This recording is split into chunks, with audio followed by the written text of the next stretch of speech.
Pemasangan infus adalah prosedur medis yang umum dilakukan untuk memberikan cairan, obat, atau nutrisi langsung ke dalam pembuluh darah pasien. Berikut adalah langkah-langkah standar pemasangan infus SOP yang umumnya diikuti oleh tenaga medis. Persiapan alat dan bahan. Cairan infus yang sesuai dengan kebutuhan pasien. Set infus steril, termasuk selang, jarum, dan kantong infus. Alkohol swab atau antiseptik lainnya. Tourniquet, pembendung vena. Plester atau perekat medis. Sarung tangan steril, perlak atau alas tahan air, tiang infus. Prosedur pemasangan. 1. Cuci tangan.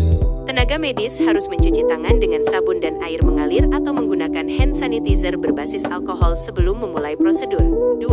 Persiapan pasien, jelaskan prosedur kepada pasien dan pastikan pasien memahami tujuannya. Atur posisi pasien senyaman mungkin, biasanya berbaring atau duduk.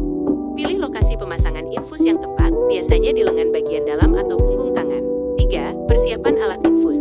Buka set infus dengan teknik aseptik untuk menjaga kesterilan. Periksa cairan infus dan pastikan tidak ada partikel asing atau kerusakan. Isi selang infus dengan cairan infus dan pastikan tidak ada udara di dalamnya.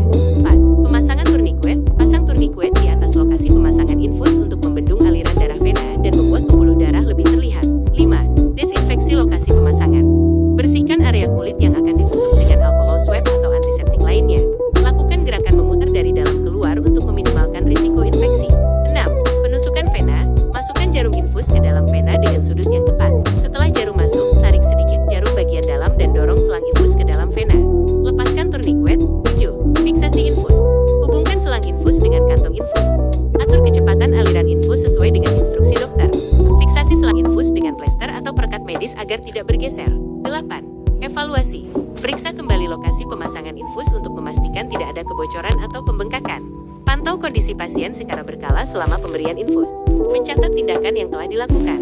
Hal-hal yang perlu diperhatikan, teknik aseptik sangat penting untuk mencegah infeksi.